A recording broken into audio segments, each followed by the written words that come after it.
बता दें, गणेश चतुर्थी का पावन पर्व बड़े धूमधाम से पूरे देश भर में मनाया जा रहा है और आज से 10 दिन तक गणपति की पूजा धूमधाम से की जाएगी। यानी 10 दिवसीय गणेशोत्सव त्योहार आज से शुरू हो गया है। हिंदू धर्म में बुधवार के दिन गणपति को समर्पित माना जाता है, जो बेहद शुभ माना जा रहा है। मुंबई के सिद्धिविनायक मंदिर में लोग सुबह से ही पहुंचकर गणपति की पूजा कर रहे हैं और फिलहाल ये लालबाग के राजा की तस्वीरें आप देख रहे हैं, जहां पर सुरक्षा के कड़े इंतजाम किए गए हैं और सुबह से ही पूजा अर्चना की शुरुआत वहां पर हो गई है।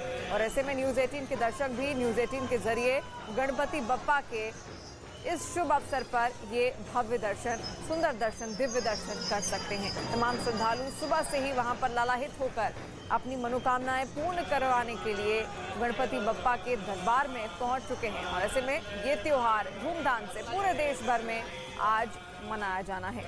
गणेश उत्सव की धूम पूरे देश भर में देखने को मिल रही है, उसकी शुरुआत हो चुकी है और 10 दिन तक ये भव्य आयोजन इसी तरीके से चलता रहेगा।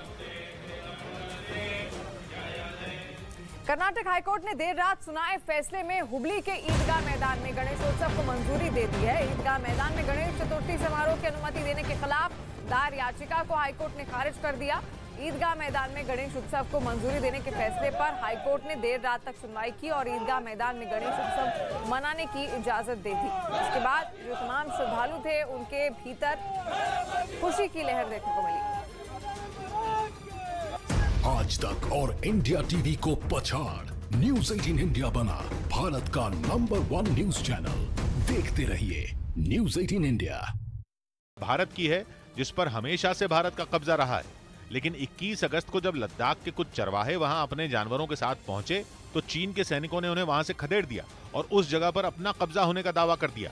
चीनी पीएलए ने भारतीय चरवाहों को पशु चराने से रोक दिया। हालांकि भारतीय सेना ने इस मसले को साथ के साथ स्थानीय स्तर पर ही सुलझा लिया।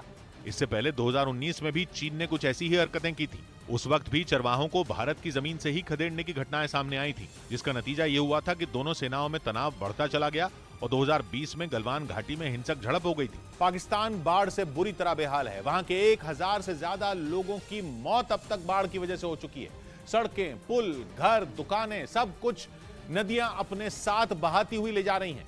न सरकार हालात संभाल पा रही है, न ही वहां की सेना। तबाही की सबसे खौफनाक तस्वीरें पाकिस्तान के खैबर पख्तूनख्वा से सामने आई, जहां कलाम नाम की जगह पर एक होटल की इमारत ताश के पत्तों की तरह धराशायी हो गई। होटल के सामने की सड़क को नदी का पानी पहले ही बहाकर अपने साथ ले जा चुका था, जिसके बाद आसपास की इमारतें खाली करवा ली गई थी। ऐसा लगने लगा जैसे होटल सड़क पर नहीं बल्कि नदी के बीच खड़ा हुआ हो। अचानक पहले इमारत एक ओर झुकती दिखने लगी, देखते ही देखते पूरी इमारत नदी में गिर गई और धूल का गुबार हवा में उड़ता हुआ दिखने लगा। कुछ ऐसी ही तस्वीरें घर के बहने की भी सामने आई। रिहायशी इमारत पूरी तरह पानी के बीच घिर गई। दावा किया जा रहा है कि इमारत के आसपास की कई इमारतें पहले ही बह चुकी थी। रिहायशी इलाकों में घुसे पानी की रफ्तार इतनी तेज थी कि पूरी इमारत को उसने देखते ही देखते मलबे में बदल दिया। और बाढ़ की कुछ ऐसी ही विनाश लीला पाकिस्तान के ज्यादातर हिस्सों में देखने को मिल रही है। दावा किया जा रहा है कि पाकिस्तान में 3 करोड़ से ज्यादा लोग बाढ़ से प्रभावित हैं। बहुत बड़ी संख्या ऐसे लोगों की है जिनका सब कुछ कुदरत ने छीन लिया है और इस आफत का कोई अंत तक नहीं दिख रहा। खैबर पख्तूनख्वा का एक बड़ा इलाका बाढ़ की चपेट में आने से वहां बेहिसाब तबाही हुई। सड़क पर बनी कुछ दुकानों का पिछला हिस्सा पानी में झुकता हुआ दिखने लगा। अगले ही पल पूरी इमारत पानी में डूब गई। एक साथ 3 दुकानें मलबा बनकर पानी के साथ बहने लगी और धूल का गुबार हवा में उड़ता हुआ दिखने लगा। पाकिस्तान की बाढ़ के कुछ वीडियो इंटरनेट पर भी डाले गए जो तेजी से वायरल हो गए।